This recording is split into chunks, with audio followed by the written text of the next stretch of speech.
Hey there, super sober heroes. It's your host, Sober Steve, the podcast guy, here with another episode of Gay A, the Super Sober Hero Show. I am happy to clock in today with 1,026 days of continuous sobriety, one day at a time. And today I am very thankful that my workshop was approved for the Florida Roundup. And I will get into that in a moment. But first, let me just say I am very excited to bring our guest on the show for you today for the interview I'll be playing in a moment. It is Leo S., and he is one of the first ones ever where I was scouting people online to be on the podcast. And when I engaged with him about his interest, multiple other people commented below-hand saying, yes, yes, please, yes. So he has amazing things to say. He has an amazing message, and I am very excited to share that with you. So you have a excellent episode, another one in store for you today. But yeah, I am also super psyched that my workshop was approved. Many of you who have been around for a while might remember from the summer when I did a Zoom workshop series for Better Sex called Rewriting Your Sex Biography, Overcoming Shame and Trauma. It was a mouthful of a title, but it was about how we can overcome shame and sex-related traumas in a healthy way as a group through some exercises and questions. And I'm excited that I get to niche it down further for queer and sober people and bring it to the Florida Roundup. I know that it's one of my favorite topics to talk about on this podcast, oftentimes revisiting it every couple months. And it sounds like people always receive it well when I put it out there, but the topic of sex and recovery is something that a lot of people don't talk about. I mean, in real life, sex isn't something a lot of people talk about. As I'm even posting about the fact that I'm doing a sex workshop, I'm having friends that are pretty liberal out there being like, oh, sex? Really, Steve? But the thing is, for a lot of us, sex and our addictions kind of went hand in hand. They played into one another. They got complicated together. And so when we get sober, whether we're untangling from a drug that's heavily linked to sex, or even if it's just that we were messy drunk sluts like me, it's hard for you to like unpack it all. I remember even being married and at the time in a monogamous relationship with my husband, like when the first time we had sex when I was sober, it was a huge big deal. It was like I had it without drinking occasionally, but I was always at least a little bit stoned beforehand. And so after we had some time in my early sobriety for me to heal and we had our first time sober, it was awesome and awkward and uncomfortable and all the things that like needed work on to make it so that it got to the point that it was really good again and better than it's ever been, in fact. And there's a lot of things that I had to come over internally, as well as things that we had to work on as a couple. Most of it revolved around communication and actually talking about things rather than just making guesses and assumptions, which I think that sometimes even the strongest couples or the strongest people together can oftentimes default to if they aren't actively forcing themselves to have difficult, deep, hard conversations from time to time, especially about things like our bodies and what makes us happy and what makes us feel good. And so I am really excited to be able to take this topic of how not only I personally have gone through my journey of untangling sex and alcohol, but talking with other addicts about their experiences untangling sex from their drug and alcohol addictions, to be able to kind of weave all those common threads of all the lessons that we've learned and put it into a workshop that a lot of sober people can benefit from this May. So if you've been on the fence or considering coming to the Florida Roundup, or if you've never heard of it and you're like, oh my God, this sounds amazing, you definitely should join me and the hundreds of other people that are going to be there. It's in Fort Lauderdale in May, and I will put all the information in the show notes for you on that. But I am beyond thrilled that I get to be a part of it and talk about something that's been really important to me in my sobriety and recovery.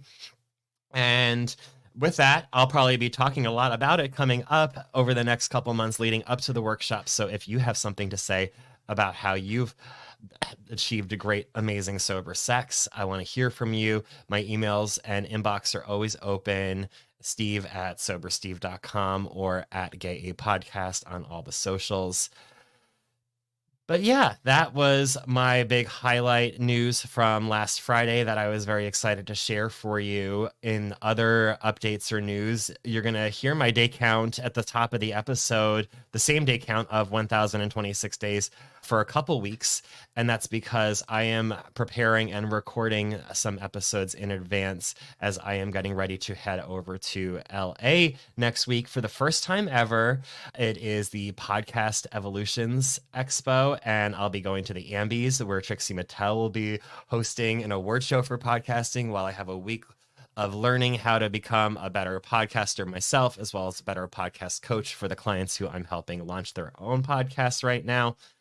It's going to be amazing, but it also means that I'm going to be away for a little bit. So I am trying to get ahead of schedule because I also know from my last podcasting convention that I'm going to come back with so many new, amazing, wonderful ways to help improve this podcast. And by planning in advance, it'll help make the transition a little less jarring than it might have been around that episode 175 to 178 mark last season. So thank you all, as always, for coming with me on the sober journey. And with that, I think it is a perfect opportunity to head on over to Leo. So enjoy the interview. Hey there, everyone. It's Sober Steve here now with Leo Schwartz. Thanks for coming on the show, Leo. Great to be here. Thank you. Thanks for inviting me. Yes, well, I was very appreciative when you commented in the Here Queer Sober Facebook group offering to be on, and you were the first person who's ever publicly offered to be on where people actually got on the comments saying, yes, do it, do it, do it. So people are very excited to hear more from you, Leo. Well, that's flattering. I'm grateful to be able to be of service. Yeah, now tell us a little bit about who you are and your sobriety and all of that. My sobriety journey. Well, let's see. Actually, my anniversary is coming up April 1st. So the first next month, I'll be 35 years sober on April 1st. So I've been around for a while, since 1989, I think. And boy, my drinking and my performing career kind of go hand in hand. I went to the Eastman School of Music. I studied French horn. I became a professional horn player. When I was in college, like so many of us, I discovered, gee, I can kind of drink and smoke weed and not have to worry about my parents or anything like that. And so I started drinking on a fairly regular basis and smoking a lot of weed. And I graduated, and things in my drinking got to the point where I didn't really like my horn instructor at school. I loved playing in the orchestra, but I didn't like my horn instructor. So when it came time to audition for graduate school, I was way behind the wall. And so I didn't go to grad school. I took a year off and went to Houston to live, where I have two brothers, and continued drinking, and eventually ended up touring with the Broadway show Evita for a year and a half, which is the third national tour, which was really a great experience. I got back to Houston, started doing a lot of freelancing there. And then I had started developing anxiety around the horn. The horn is a treacherous instrument to play, and I started having anxiety around the instrument. And it got to a really bad point in 1986 to where the drinking and the anxiety just got the better of me. And I said, I've got to quit playing the horn. I've got to go do something else. So I went to arts marketing and arts management, toured the country working for a company. They sent me to different cities to raise money for arts organizations, and still drinking. And I got to Birmingham, Alabama to run a campaign for the Alabama Symphony Orchestra. And I found myself driving around in blackouts. Now, I had already had a DWI, that's what we called it in Texas. That's where I was doing most of my drinking prior to traveling. And I realized, gee, I'm going to end up in the drunk tank again, and my brothers are not going to be here to bail me out. So I better do something. Oh, I think those people in AA teach you how to drink responsibly. So I'll look them up and go to some meetings. And I went to a bunch of meetings, and there were noon meetings, and the people didn't have jobs, and I did not have anything in common with them. One of the gentlemen, who I still remember to this day, his name is James. He always used to say, he'd always start off his comments by saying that my name is James and I'm an alcoholic, and thank God I'm an alcoholic, because if I wasn't no alcoholic, I wouldn't have these 12 steps to live by. And that was his shtick. Well, James also told in the story how he would set people's houses on fire and shoot them when they came running out. And I thought, I don't have anything in common with James. And in 1986, my father had died. So I told myself the reason I was drinking so much was because of grieving. I was grieving my father's death. So I started drinking again. I left meetings. My company transferred me to Chicago, which is where we had played for 3 weeks in the early 80s with Evita. And I remember thinking about Chicago. If I ever get the opportunity to live in Chicago, I'm going to take it. I was so excited. I came to Chicago. The great thing about Chicago is you don't need to drive a car. You can get as drunk as you want to and take the cabs, or maybe even the subway if you're feeling brave. And so I just started drinking like crazy. And somewhere along the line, I missed my music. This is before I bottomed out. I missed my music. If you're a musician, if you're an artist of any sort and you give it up, it's really hard, particularly if it's been such a part of you. It's inside your soul for so long. So I need to do something. I know what I'll do. I'll compose. And let's see, I'll compose music, and I'm gay, so I'll write musical theater, because that's what gay composers do, is write musical theater. So I found a workshop that taught how to write musical theater. And around about that same time, I ended up bottoming out. I woke up one morning and like it talks about in the big book, I had the incomprehensible demoralization. And I saw my life as going one of two ways. Either I was going to die, or I was going to, drink myself into a blip or seek some sort of help. And I called up the AA Central office. They sent me to meetings, and the rest is where I am now. I discovered with the music, though, the composing seems to be the thing that I've always wanted to do. Now, a few years back, about a year or so ago, I was scrolling through TED Talks, and I ran across a TED Talk given by a gentleman by the name of Michael Brody Waite. Michael Brody Waite. He's a CEO and a recovering drug addict. He's also the CEO of a couple of startups, very successful. And as I listened to his TED Talk, I thought, well, this guy sounds really programmed. And when he got to the end of his TED Talk, he gave 3 charges to the audience. And I'm having to refer to my notes down here, so please excuse me if I look down. But the 3 charges were: practice rigorous authenticity, surrender the outcome, do uncomfortable work. And when he said those, I went, steps 1, 2, and 3, and steps 4 through 10. Hello, uncomfortable work. I thought, this is really cool. And I've sort of chewed on those for a while. And then about a month and a half ago, a friend of mine in the program asked me to give a lead at a meeting here in town called Creative Artists in Recovery, or Artists in Recovery. Now, I'd heard about this meeting since I first got sober 34 years ago, but I'd never gone. I can be a bit of a snob. And I figured, are these going to be the people talking about paint by number and they can't blend their colors right? This is the stress that they're going to be going through. And Jean-Paul asked me to give a lead, and I said, okay, I'm going to do this with all the seriousness that I can. And I went in there and I listened to the comments from the people, and there were writers and there were painters and there were artists and a musician, and I thought, there's really something here that I can give to people. I can give back something, because I've gone through a huge creative process over the last several years in learning how to write and compose music. My day job, the job that keeps the beans on the table, is I'm a real estate instructor and a curriculum editor. I write coursework for the Chicago Association of Realtors, and I'm a very popular instructor. I've been doing that for at least 16, 17 years. And I've had students come up to me and say, you've changed my life. And I'm flattered by that. And I learned a long time ago that this 12-step work that I'm doing in teaching is legitimately 12-step work. I'm making a difference in someone's life, and I have to be of service and to them. And I help them change their lives, because they want. That's the amazing thing about real estate, is that the entrance requirements are really not that high, but they're great for people who want to make a change in their life, and who particularly folks who can't get their resume past the first step of their name, because people, it's a social justice thing that goes on a lot of times in real estate, because it allows people to be entrepreneurs when they otherwise, society and the monolithic white paradigm will not allow them to do that. So I'm trying to be as helpful as I possibly can. And I listened to these folks in this meeting, and I thought, there's something here that I can offer. And I went back to Michael Brody Waite's 3 charges, and I thought, what? I should do a workshop on practicing rigorous authenticity and doing uncomfortable work. My own uncomfortable work as a composer was, I've had a show off Broadway. I produced my own show off Broadway. It ran for 5.5 months. It took me 30 years to get to that point. And as I always tell my students, look, when should I have quit? When do you quit trying?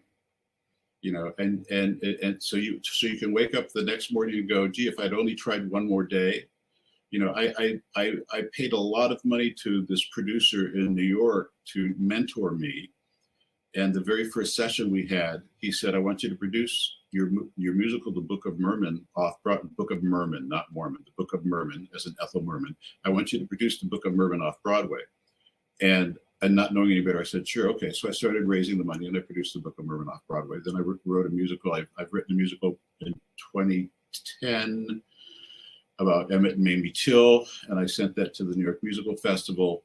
I've had musicals in Wales. I've had my music performed by gay choirs around the country and toured in Europe. So I've got a lot of exposure, and it's all push Leo up the hill. I mean, I wish somebody would come along. In fact, somebody just recently has come along and said, we want to help you get this to the next level. But usually it's me pushing up the hill like Sisyphus, and the rock always comes back down, unfortunately. So this doing uncomfortable work is really at the soul of what I do as a creative artist. And I hear a lot of other creative artists run through the same process. I mean, we know that the alcoholic is self-centered and self-absorbed. This we know. The book tells us this. We know this. Our sponsors tell us this. All selfishness is the problem, so forth and so on. Well, and that's not meant as a slight to the creative artist. I mean, we are in the business of taking the world in and filtering it through our experiences and our craft and creating something new, or trying to create something new. That's what we do. And we can't help but take the work personally, because it is us. One of the things I learned at Eastman was, for singers are their voice. I mean, I could say that the piano had a bad day, or the French horn had a bad day, or it did something, but the voice is inside of you. It's the meat, and so singers are very much who they are. All right, and as a composer, I put this work out there, and I sit back and wait and see what happens, and I do a lot of revision. I have to do a lot of revision, but it's all very personal. So how do I get past that? Is one of the things that has become really challenging.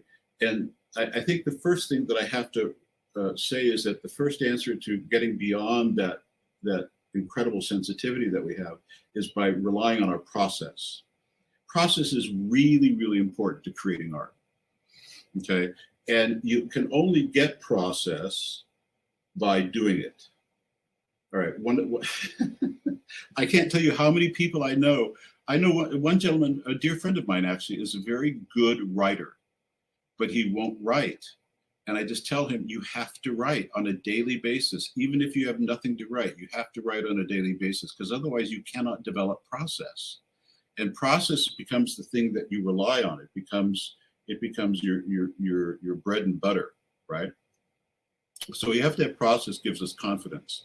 Another thing that is really, really helpful is craft. And craft you can only learn by doing. You know, how craft manifests itself in different ways for different people. But for me, craft is knowing things like right now, I'm reworking a lyric for a show that I'm going to send to a theater out on the East Coast. And I know that if I switch my stanzas around, it's much easier to set up the rhyme. If I try to rhyme, it doesn't work as well as setting up the rhyme. It's like jokes. Writing a joke, the joke is in the setup, not the payoff. It depends on how good the setup is. So craft is knowing things like that. Craft is knowing that going to the sub-dominant lifts the score up. Craft is knowing that you need an extra measure at the end of the piece.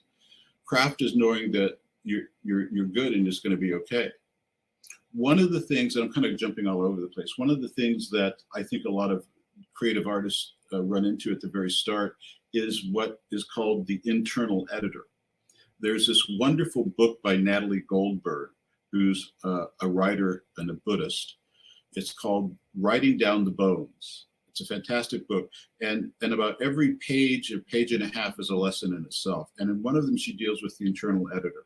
And this is the thing that gets most people away from writing on a daily basis, is that internal editor kicks in and says stuff like, you're incompetent, you don't know what you're doing, you're a fool, you're a fraud, you're a charlatan, all those wonderful little things that we tell ourselves.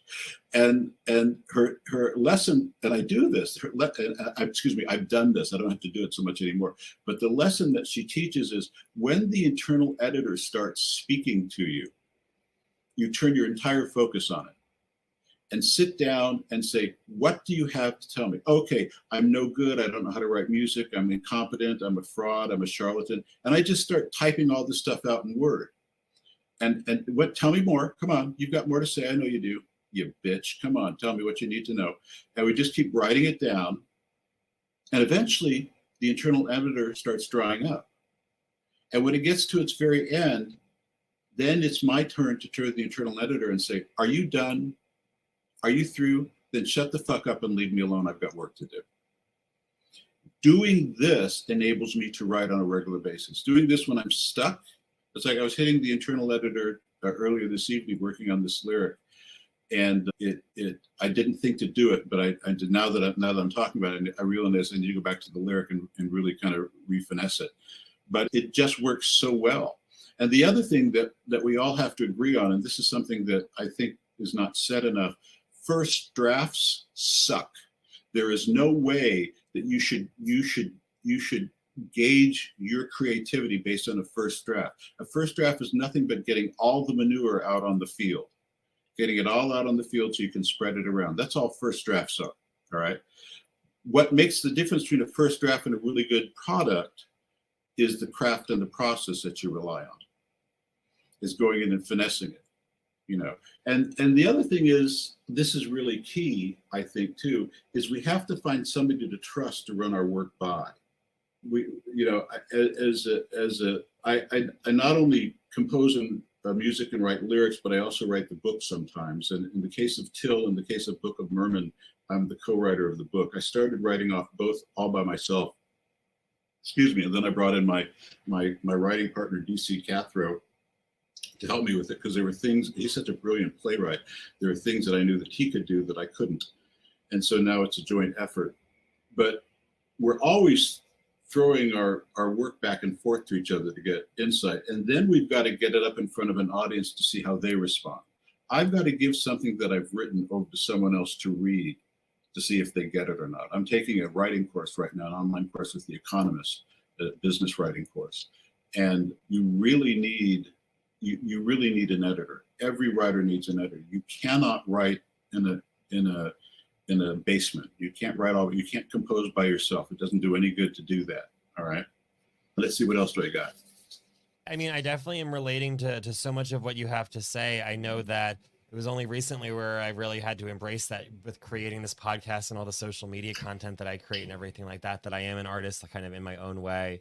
And I definitely have struggled with those feelings of the process. Is when you were talking about the process, I was like, it's important. That's why I feel like this podcast has lasted as long as it has, almost 180 episodes, is because early on I've developed really good processes to keep it going.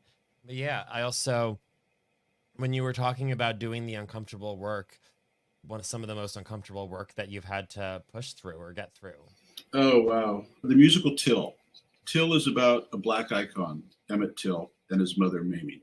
And it is a work for 6 Black actors. 4 of them are playing multiple roles.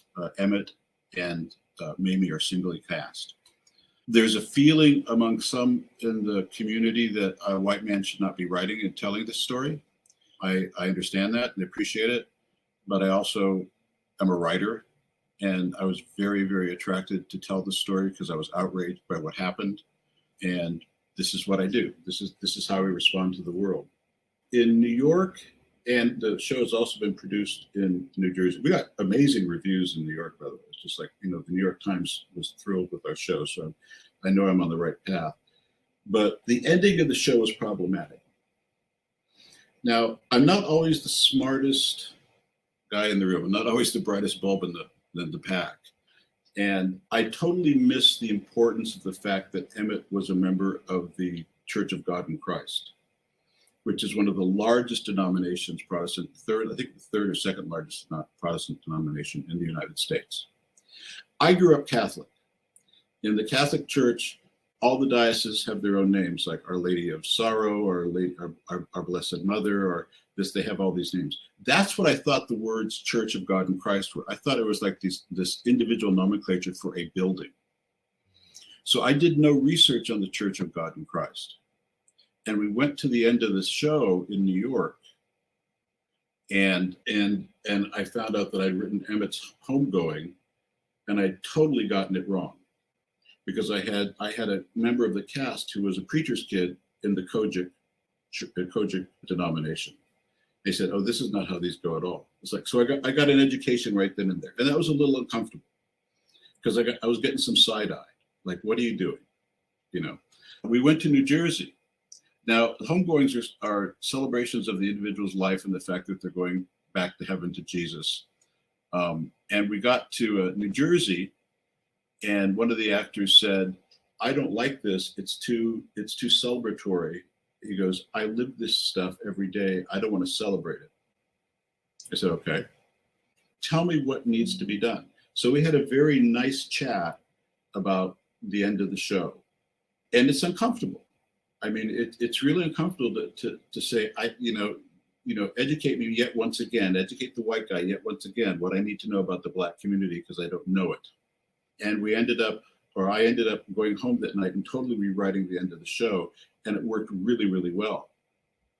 So that's a really uncomfortable situation to have been in. And we just got back from London, where we presented the show in a reading. Now, we went to London because I felt that we could probably find a producer there who'd be more interested in producing the show than we have here, and we have, which is kind of exciting. But the Black actors were still very cautious about how they were dealing with the subject matter as it came through us, myself. And our director was brilliant. Our director was an OBE, and she was just absolutely brilliant, Josette Bishop Mingo. And it's something that I don't know. I have to look it up every time. Never mind. It's no, that's all right. You're gonna have to cut this out. It's bestowed by the Crown. I think the OBE is bestowed by the Crown. Okay. It's a very high level of achievement. Ian McKellen is an OBE. I mean, all these. Like the sirs and stuff. They become being a sir or a dame, like Dame Judi Dench, is one step above being an OBE. Oh, wow. Yeah. And she was an OBE for her work in Lion King, because she was Rafiki in Lion King in the West End. Yeah. So those were her credentials, which we were really pleased with. But she's also on the board of the National Black Theater of Sweden, yes. And she told everybody, we're going to have a very uncomfortable conversation about race. And we're going to say what's in the room, and we're going to talk about it. And we're not going to ignore the fact that two white gentlemen wrote this show, and we're not going to hold back on anything that we're working on. And I thought, okay, we're off. That's good. Let's go to the races. Let's talk about these things. Let's talk about this uncomfortable work that we're doing here, because this is how we grow. This is how we learn. This is how we get better. And I guess if the powers that be, if higher power doesn't want this show to be seen any more than it has been, it won't go any further. I'm hopeful that it will go further. We got a lot of interesting and very exciting responses back from the reading in London in November, so we'll see what happens. But other bits of uncomfortable work is I don't like to write things that I don't know are going to be performed. So in other words, Steve, if you told me that you played the trumpet, and I would say, well, Steve, if I wrote something for you, would you play it? And if you'd said yes, I would write a piece for trumpet.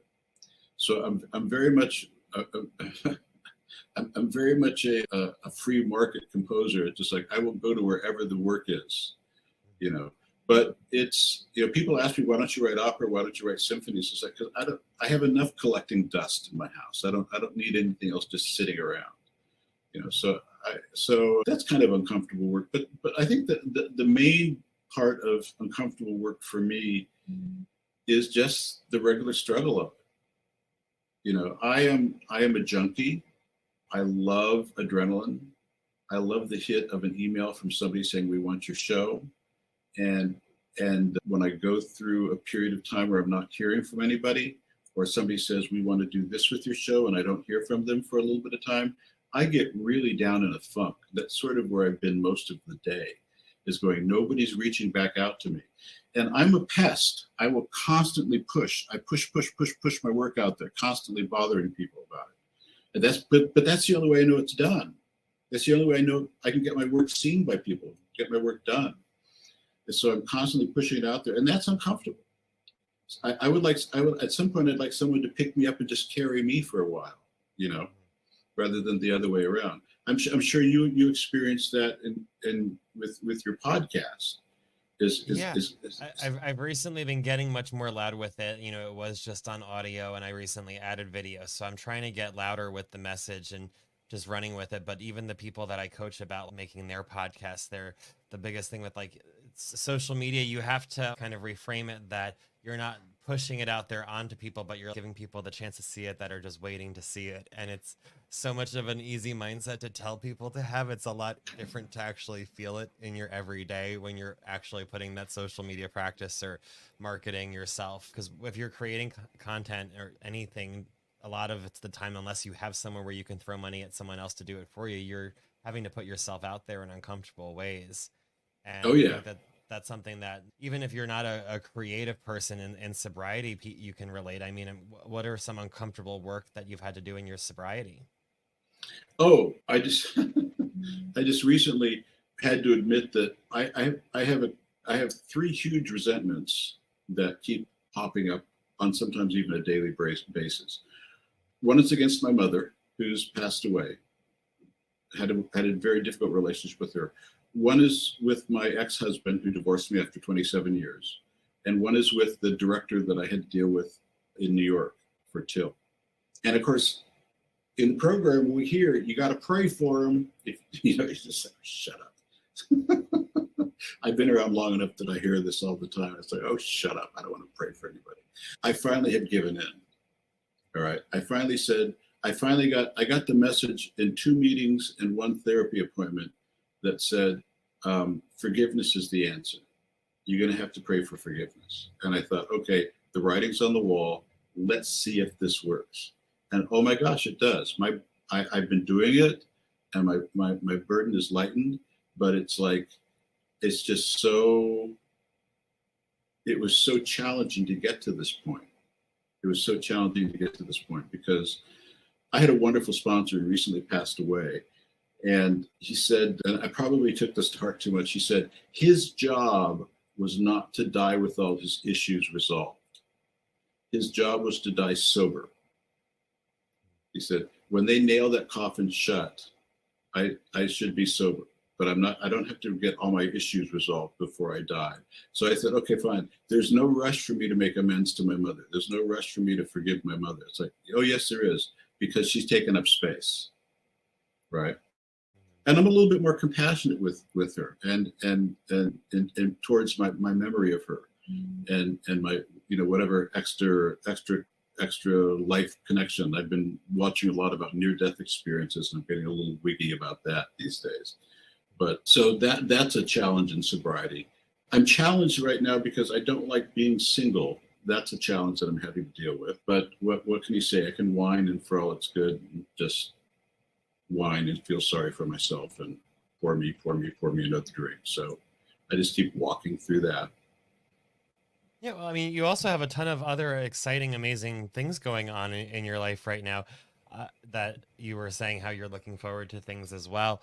What is something you're looking forward to in your recovery? I'm really looking forward to hopefully being able to put this topic of conversation of doing uncomfortable work, the creative artist in recovery, putting it together into a workshop. Yeah. I want to do a workshop of it, and it'll be much more focused on what I've been talking about here, but I want to do a workshop of it in the Chicago Roundup, which is coming up. While we've been sitting here, I just saw an email flash from Miami, the Miami Roundup, saying that, reaching out to me about it. So I want to be able to do this because I think it'll be really helpful to people. Oh, and extraordinarily! I know that the idea of doing uncomfortable work for creative artists, a lot of the people that I've talked to in early recovery that do creative work, almost one of their obstacles or barriers from entering recovery was that they wouldn't be able to be creative. And even in their early recovery, one of the biggest struggles is getting in touch with their creative side again. So, I mean, especially with people early in recovery, what kind of advice would you have with them and how to rekindle or get familiar with their creative side again? Well, I think that, I mean, first of all, you're not alone, because even in Bill's story, Bill says that men of genius created their best ideas in when they're intoxicated. That's what he's trying to convince Lois of, the fact that he's drinking so much. I think that the first thing I would encourage them to do is you have to sit down and try, and to give them the exercise of working with the internal editor, because you're really working with that critic in your head. And sometimes a critic can be very helpful, but in the case of it being as dismissive as it usually is, it's not. But the first thing is just to do it. You've got to get on the bike and ride it. That's the only way to do it. And I'm always amazed to see people in recovery who had a skill. Like, there's a guy in my home group who studied piano, and he mentioned this finally in a meeting. He said, I'm starting to take piano lessons again. And he's in like month 6 or 7 of sobriety of the program. And I went up to him after the meeting. I said, so what are you working on? And he says, well, I'm working on the Beethoven C minor variations, and I'm working on this piece by Chopin and this piece by Debussy. And I looked at him and I said, so you got chops. If you're doing the 32 variations on C minor, you got some chops. He says, oh yeah, I've got chops. I just let them get out of my control, So I think it's just getting back on the bike and doing it. And I think having a support group probably helps. There's somebody to talk to about it.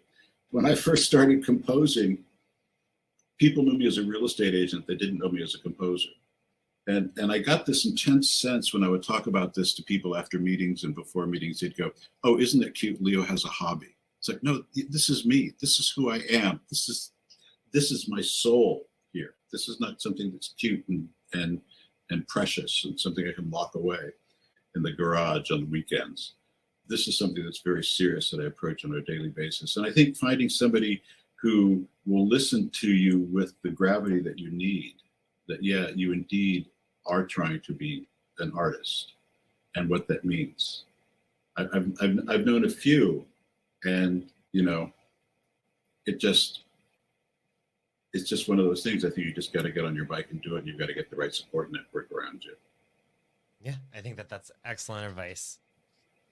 And do you have any other advice you'd like to give now on uncomfortable work for creative artists, or are you going to save it for some of the workshops? Let's see. Let me check once through. Yeah, I'm actually going to, let me share this with you. Stephen Sondheim wrote a musical called Sunday in the Park, and lots of people know that show. It's a terrific exploration of artistic angst, and just how do you break through, and once you break through, how do you continue to break through? How do you keep producing?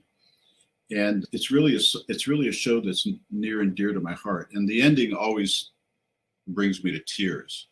But the very last song is called Move On. And there are a couple of lyric stanzas in there that I think are really important that I want to share, and then I'll quit talking. Stop worrying if your vision is new. Let others make that decision. They usually do. You keep moving on. Anything you do, let it come from you. Then it will be new. Give us more to see. And that just gives me goosebumps. Give us more to see. That just gives me goosebumps. That's he's talking to, actually what's happening at this point is the characters on stage are George and his girlfriend Dot from the first act. Actually, he's playing George, the great grandson of George Seurat, the painter. But at this point, he's talking to Dot, George Seurat's girlfriend. What he's really doing is having an internal dialogue with himself, that Dot's manifesting his subconscious. And just give us more to see, right? Just do it. Yeah, that's excellent advice, and what a great way to close for now. The door is always open. I look forward to having you back for topic episodes down the road, hopefully. But in the meantime, if people wanted to follow you online so that they can see when you're going to be doing these things at different roundups, or how to get in touch with you, how could they do that? Oh, good question. I have a website, leoschwartz.com, SCH, oh yes, what's right there, leoschwartz.com. And also I'm pretty good with Facebook. I like chatting with people on Facebook as long as they're not catfish. I'm absolutely fine with that. I don't think any of my listeners are catfish, so I think reach out to Leo. He's been great to chat with, but leading up to this, and it was great getting to know you on this deeper level. So thank you so much, Leo. Oh, I'm so grateful that you had me on, Steve. Thank you so much. Excellent. And back to the show. Hey there, super sober heroes. Thank you so much for listening to another great episode of Gay A, this super sober hero show. I hope you enjoyed hearing from Leo. It was a pleasure getting to hear from him and soak up all his experience, strength, and hope. So I hope you enjoyed it as well. Make sure that you have left us a rating wherever you listen. If you haven't already, 5-star ratings are huge for podcasters. It's how podcast apps know that you like us so that they know to show us to other people. And so by leaving me a good rating on the app that you're listening to, like Apple Podcasts or Spotify, you can literally be helping them show another alcoholic who needs to hear this message that this is a show worth showing them. So if you feel like this is a podcast that can help other alcoholics that are queer in sobriety stay sober, please do a 5-star review. It takes just a couple moments. It's absolutely free, and it is a great way to do service and pay it forward with this podcast. So once you're done with that, I'm sure you also already follow, so you're getting these new episodes when they come out every Thursday. And until next time, stay sober, friends.